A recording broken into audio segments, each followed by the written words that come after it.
When Ghislaine Maxwell named Trump and sealed court files, most politicians looked away. Jasmine Crockett didn't. She stared straight at America and asked what everyone was thinking but too scared to say. It was a dreary Thursday in Washington, the kind where storm clouds pressed down on everyone's spirit. The press room was packed tighter than a subway car at rush hour. You could taste the anticipation, reporters gripping phones like lifelines, knowing something explosive was coming. Jasmine Crockett, the Texas Congresswoman, stepped up wearing a navy blazer and an expression that said she wasn't playing games. Her eyes cut through the crowd, sharp, exhausted maybe, but locked and loaded. Everyone knew the question coming. The freshly unsealed Maxwell documents had dropped Tuesday night, and buried in those pages was dynamite. Maxwell testified that Donald Trump attended a private meeting with her and Jeffrey Epstein at a Palm Beach mansion in late 2001, the same period he claimed he barely knew them. When the question landed, delivered by a young Sacramento journalist, Jasmine didn't flinch. "What's your take on Maxwell's testimony contradicting Trump's sworn statements?" She surveyed the room, took a breath,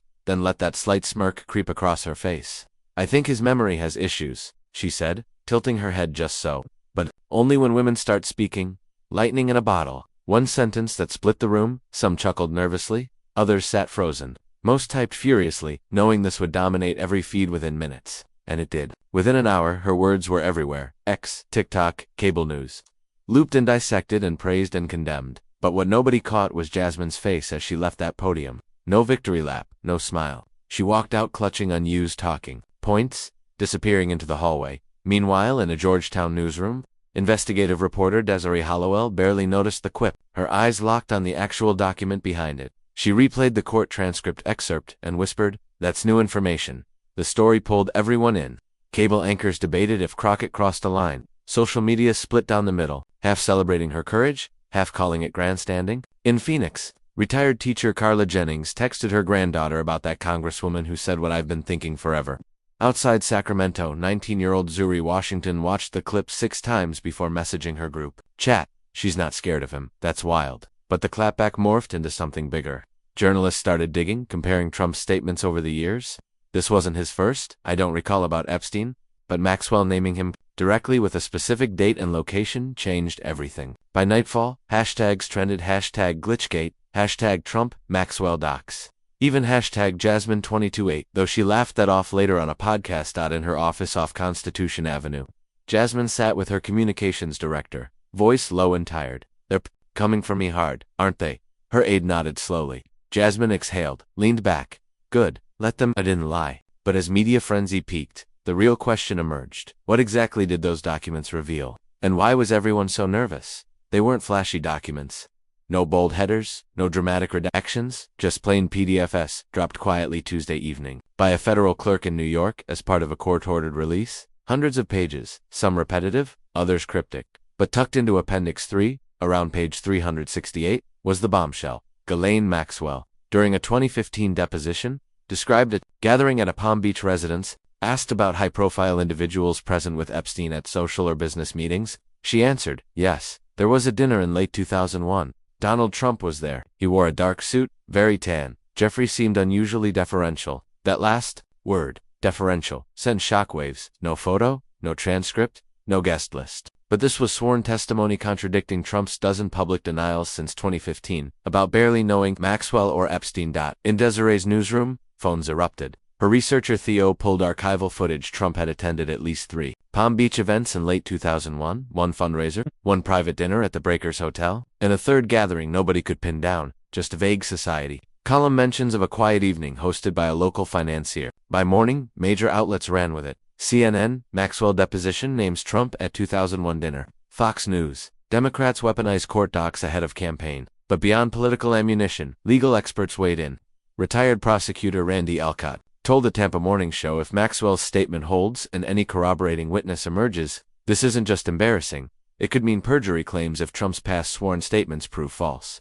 House oversight members reviewed documents. Within hours, an aide confirmed to off-record that internal chatter mentioned opening deeper inquiry, not into Epstein or Maxwell, but potential misstatements during prior congressional testimony. In Fort Lauderdale, freelance journalist Kelson Price tracked down a former caterer who worked Palm Beach private dinners around that time. He remembered one night vaguely, but one detail stuck. Security was weird that evening, way more staff than usual. They even confiscated our phones. Nobody could confirm if it was the same dinner, but whispers became questions. Questions became Threads, Reddit forums exploded with old photos, guest lists, archived interviews. TikTokers made side-by-side clips showing Trump praising Epstein in 2001, then denying the friendship later. One clip ended with a slow zoom on Maxwell's phrase, "very tan," while dramatic music played. Beyond the memes, discomfort crept in, not just curiosity but a sense that maybe, just maybe, we hadn't heard the full truth. In D.C., Jasmine's staff watched. News anchors debate her soundbite while Maxwell documents sat quietly on screen. One intern, fresh from college, leaned forward. "Is it true?" Jasmine stared at the screen. "The thing about truth," she finally said, "is it waits. Sometimes a long time, but it doesn't go away." While headlines focused on Crockett's boldness and Maxwell's claims, few realized the real bombshell wasn't what Maxwell said, it was what she didn't say. That silence was about to become deafening. Palm Beach, late 2001, the kind of night that doesn't make newspapers but shapes headlines 20 years later.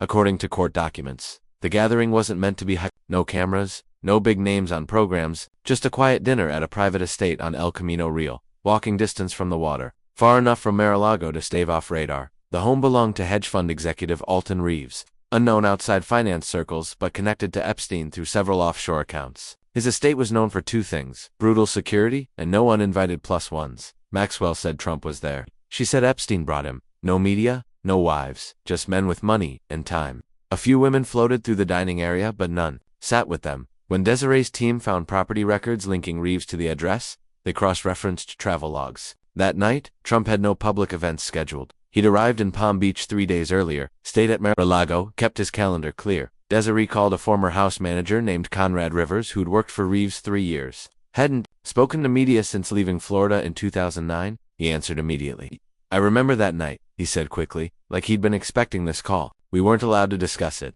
Not with family, not with each other." He confirmed 12 guests, all men, all powerful. He wouldn't name names, legal troubles, but confirmed a tall, loud man with that weird tan and famous pout. Staff called him the Don. "You didn't forget that guy. He acted like he owned the place." Desiree scribbled everything, but Conrad's voice haunted her. He sounded ashamed, like speaking brought back someone he didn't want to be. Meanwhile, Crockett's team received an anonymous tip. An unmarked envelope slid under the door. Inside, 3 grainy photographs.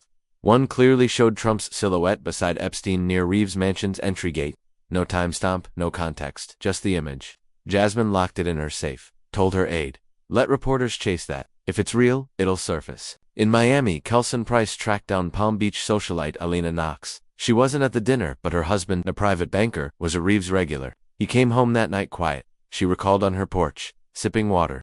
"Didn't touch dinner. Told me never mention anything if anyone called. First time in 20 years he told me to shut up." When Kelson asked if she believed Trump attended, she laughed. "Believe, please. Everyone knew who Jeff brought around. If Trump wasn't at that dinner, then I wasn't married." As accounts accumulated, pieces fell together. No exact guest list, no full table photos, no receipts, but too many overlapping stories to dismiss. Yet something was missing. Jasmine told her staff, "This isn't about catching Trump lying. It's about understanding who kept doors open for all this." Her team grew quiet. Intern Aria finally asked, "Think this will stick?" "He's dodged worse." Jasmine glanced at the photos. "Yeah, but sometimes what sticks isn't the crime, it's the reminder." While everyone focused on Trump's presence that night, a deeper question bubbled up. Who else attended? And why were they so careful to disappear from history?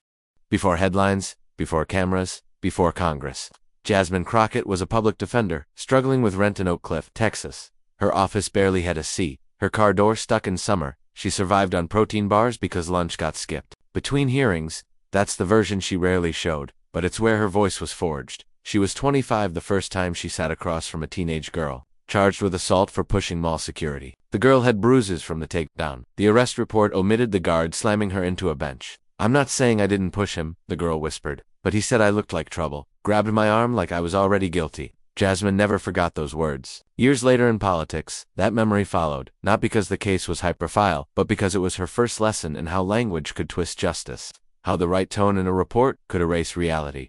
That's why Maxwell's statement struck a nerve.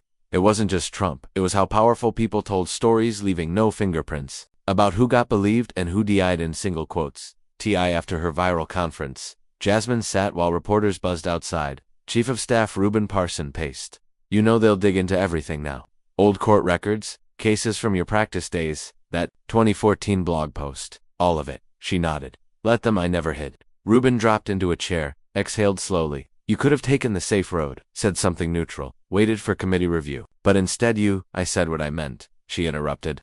I'm not here to help anyone forget. That familiar silence arrived, the one that showed up when Jasmine took stands making people nervous. Someone knocked. A young aide poked in. Ma'am. Someone's here asking to speak with you, says it's personal. Said you knew her mother. Jasmine furrowed her brow. What's her name? The aide checked notes. Amina Rabak. That name hit hard. Amina's mother Tess was one of Jasmine's first clients, charged with shoplifting formula while 6 months pregnant. No record, working 2 jobs, raising her niece. Jasmine fought to drop charges. They'd kept in touch. Tess passed in 2019. Heart, failure, too young. Jasmine stood, walked past Ruben, opened the door. Amina looked 19, skinny with anxious hands and eyes too old for her age.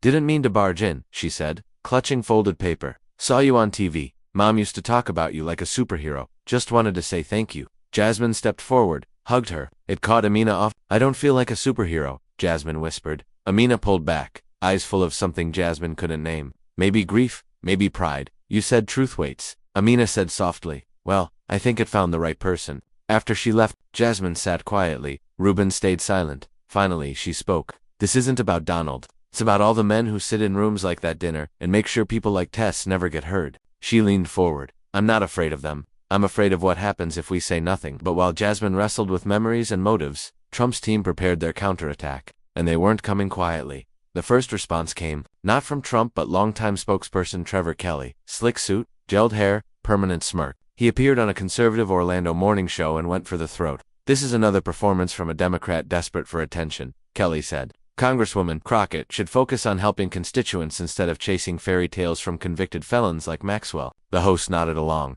They ran Jasmine's conference clip slowed down with ominous music. Within hours, it was clipped and distributed through Trump's network. Trump himself didn't stay silent long. At a Sioux City rally next day, before a sea of red hats, he finally addressed allegations. I don't know what they're talking about, he said, waving dismissively. Never met with that woman.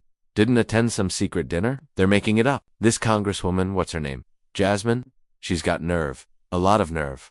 Total disgrace. The crowd roared, chanting his name like 2015. But beneath the surface, something felt different. After the speech, reporters spotted Trump's legal team entering a black SUV behind stage. No words, no smiles, just tension. In Washington, Jasmine watched the rally replay alone in her apartment. No aides, no distractions. Just her, cereal, and low volume. He's not mad, I said it, she whispered. He's mad it's sticking.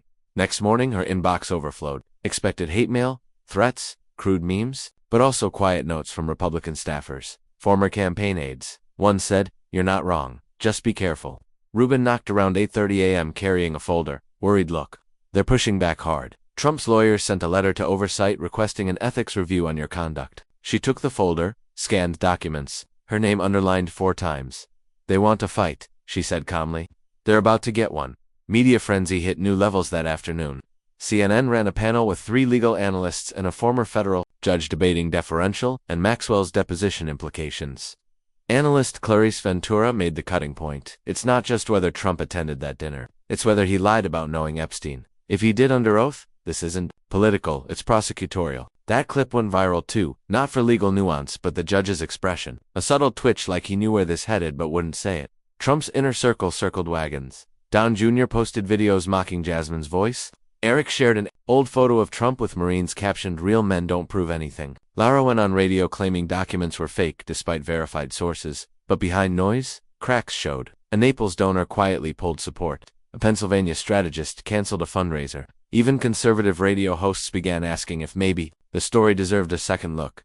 In Dallas, barber Theo cut hair while a customer mentioned the story. "You hear what that congresswoman said?" the man asked, half laughing. Theo nodded. "Yeah," she said it out loud. "That's the part that scares them." In Washington, Jasmine met 2 Congress members behind closed doors. Both cautious, both believed her, but urged being smart, measured, strategic. Jasmine listened, arms crossed.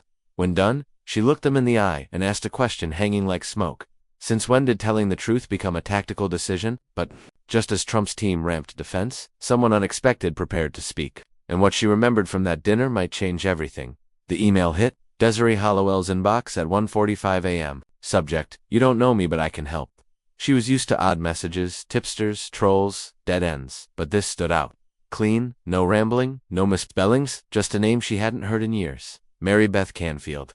Mary Beth had worked communications for multiple GOP campaigns in the early 2000s. Sharp, elegant, always camera-ready. One of those people who understood media better than media did. Most assumed she disappeared after 2015 when she quietly retired from a PAC supporting Trump's first run. But behind scenes, she'd been watching. Desiree called the number. It rang. Twice. Didn't think you'd actually reach out, Mary Beth said, voice steady with soft southern edge. You said you can help. That's a big promise, Desiree replied. I don't make promises, Mary Beth said. But I remember that dinner, and I remember who tried to make me forget it. She agreed to meet in person. Neutral ground, a Fairfax, Virginia, public park. Quiet when they met, early afternoon, cloudy. Mary Beth wore sunglasses, carried old leather purse. No aides, no dramatics. I was never invited to those dinners, she said, but I was told when they happened. My job was knowing when people needed cleaning up after. Desiree took notes silently. After that late 2001 night, Mary Beth continued, I was instructed to call Felix Levinson. He handled crisis management. Discreet, expensive, said one guest lost something important. A burner phone left behind. Desiree blinked. A burner? Yes. Not a BlackBerry, not a pager. One of those gray Nokias. Cheap, basic, used only during travel. No contacts saved but numbers in the message log. Some names scribbled on the case in blue ink. One said Jeffrey, another just said DJT. Desiree's pulse kicked up. She asked if the phone was recovered. No, Mary Beth said. Felix said it disappeared. Suspected a housekeeper took it before anyone noticed. Reeves had undocumented staff. Then, no one followed up. Desiree leaned in. Why now? Why say this now? Mary Beth hesitated. I kept quiet 20 years because I told myself it didn't matter. That men like Epstein and Trump did what they did far from people like me. But then, I watched that congresswoman say what no one would say on record, and I thought maybe I owe someone to stop pretending. In D.C., Jasmine reviewed subcommittee notes when Rubin barged in holding his phone. Desiree has something. A witness, former GOP insider. She's talking. Jasmine didn't look up. Does she have proof? She has a lead, he said. A burner phone. That got Jasmine's attention. 2 hours later, she was on a call with Desiree. They kept it brief. Jasmine didn't want details over unsecured lines. But one phrase stuck. She said people spent more money covering up that dinner than most Americans make in a lifetime. In Fort Lauderdale, Kelson Price followed up on Mary Beth's claim.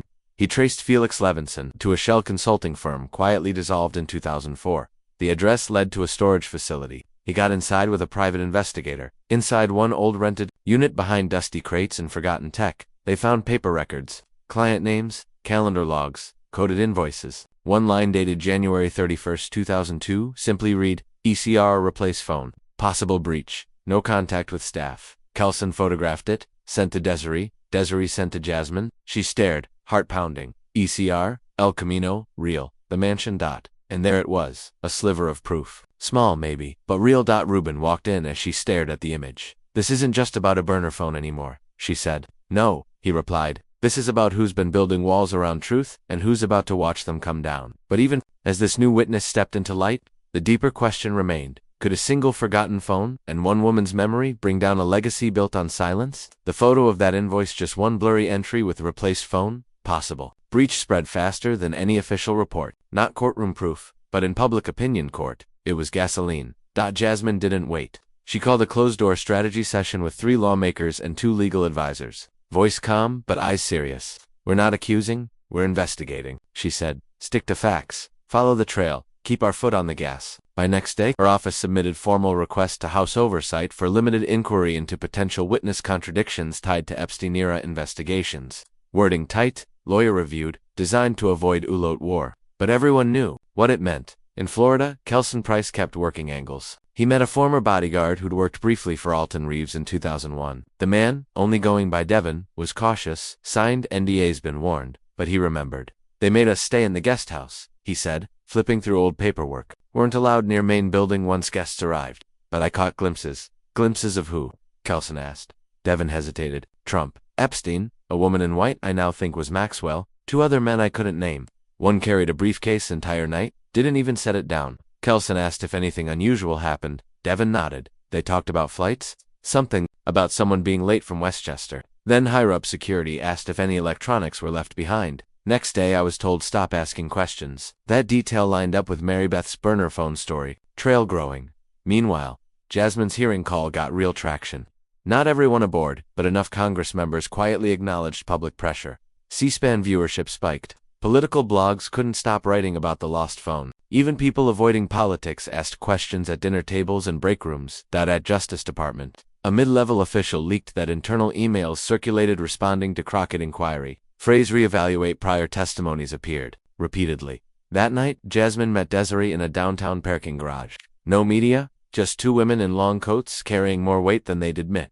Desiree handed her a small drive. Notes, interviews, property records, everything that can't be traced to sources. Keep it safe. Jasmine pocketed the drive. Sure, you want to keep pushing this? Desiree shrugged. Didn't become a journalist to write about brunch spots. Let's see where it goes. Next morning, a New York federal judge authorized subpoena tied to Epstein's Palm Beach estate archives. Not because of Crockett or Desiree or Kelson, but a motion filed months ago by victim's attorney, now reinvigorated by burner phone chatter. Suddenly sealed files weren't so sealed.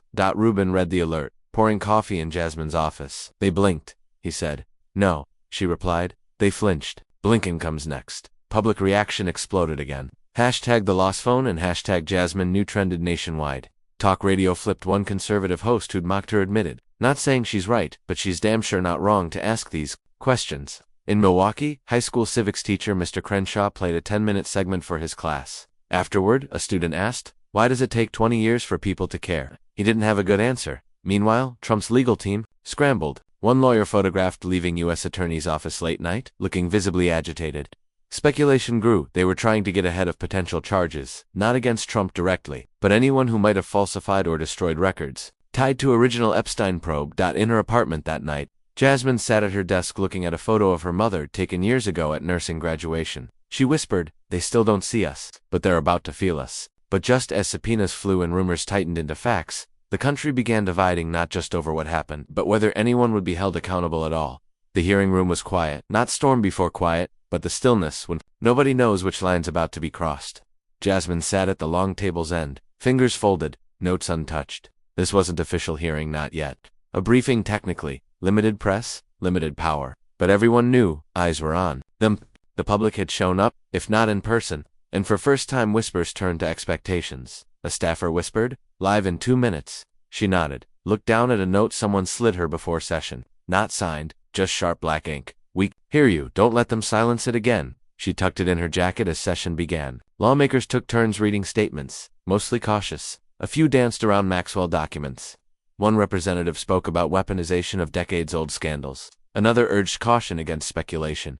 When Jasmine finally spoke, she didn't read notes. I'm not here to bury anyone, she began, voice clear. But I am here to remind this body and the public that silence is a choice. So is looking away. She paused, scanning the room. For decades, people in power counted on time doing their work. They wait us out, say the past is too messy, too murky, call it hearsay when convenient. But I didn't get into public service to protect comfort. I got into it because I've seen what happens when people are left out of truth. Brief silence. Some scribbled, some stared. One member glanced at their watch. Jasmine pressed on. When a woman in prison names someone with power, people ask why now. When timelines don't add up neatly, they say it's too late. But let me ask, what's the statute of limitations on looking the other way? No one answered. Outside, protesters gathered, not hundreds, not tidal wave, but enough to matter. Signs, reading, believe women. Others carried photos of Epstein's victims, names printed bold. One young woman, Marissa, stood near steps with toddler on hip. She told an Ohio reporter, didn't come for politics.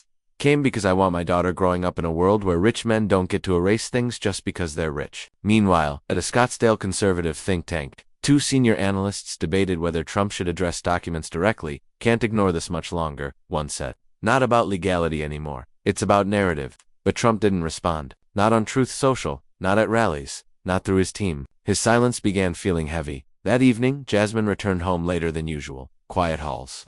She opened her door, found handwritten letter on floor. From Arya, the intern who'd asked weeks ago if this would stick. Letter read, you taught me something unexpected, that telling truth out loud, even when people don't want hearing it, still matters. Don't know what happens next, but proud learning from someone who doesn't flinch because it's hard. Jasmine sat on bed's edge, shoes still on, eyes locked on letter. She thought about old clients with no voice, who told truth and still got punished. Thought about her journey, courtroom losses, political side-eyes, nights coming home wondering if she wasted breath. Then she whispered to no one, maybe this time they'll have to listen. But as Jasmine's words echoed beyond the hearing room, the country faced deeper question. If we finally have truth in our hands, do we have will to do something with it? The news cycle didn't end next day or day after. Usually these things faded. Spark, flame, then buried by next headline. But this lingered. Not as scandal, but as question people couldn't shake. More documents surfaced, not new, just overlooked. Court reporters found flight log with initials no one noticed before. Late 2001, Palm Beach, to no full names, no ironclad proof. But enough fueling conversation further. Trump's legal team released terse statement calling coverage politically motivated smear campaign built on lies and decades-old gossip.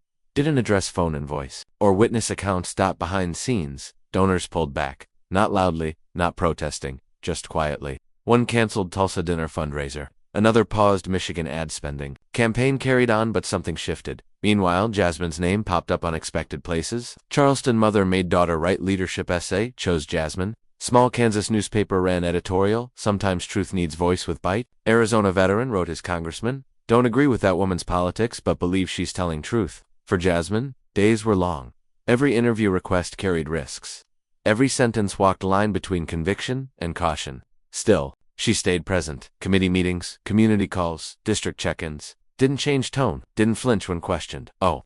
One night during Tyler, Texas town hall, older man raised hand, worn denim, quiet voice. Spent most my life thinking people like you were the problem. But lately think maybe folks like you, only ones still willing to say something when it counts. She looked at him, really looked. Doesn't matter when you see it. What matters is what you do next. In D.C., Desiree kept digging. Trail wasn't dry. Kelson published feature in The Nation titled The Dinner That Wouldn't Die. Mary Beth's testimony, though unofficial, inspired 3 other former GOP operatives, stepping forward anonymously. None had direct proof, but all confirmed Epstein meetings were managed and cleaned up over years. Still no charges filed. Not yet. No televised trial. No dramatic confession. Just long, slow chipping at myth of untouchability. But that's how change happens sometimes. Not explosions, but erosion. Little truth, then little more, until structure can't hold itself. Ruben caught Jasmine in hallway one morning, looked tired but proud. Think you scared them more than expected. She smiled, not from pride. Didn't do this to scare them, did it? So people wouldn't forget how easy looking away is. He paused. And if nothing comes of it, she thought a moment, then someone else picks it up after me. Weeks later, Oversight Committee quietly voted expanding document review process surrounding Epstein case. No fanfare, no announcement, but vote passed. Story wasn't going away. The dinner on El Camino real, missing phone, blurred photo, none, became courtroom headline. But it did something else. Reminded people truth isn't about timing, it's about courage. About who's willing to speak it and who's desperate hiding from it. As Jasmine stepped from office on humid Friday afternoon, she paused in doorway. Reporters still lingered across street. Protesters thinned. Noise dulled. But silence felt different. Now she looked up at sky, blinked once, muttered, no more secrets. Then she walked to her car. Truth doesn't vanish. It waits. And whether from courtroom, document, or single voice with nothing to lose, it always finds its way through. If this story moved you, share it. Talk about it. Ask hard questions. And if not already subscribed, do it now. Because truth needs all of us watching.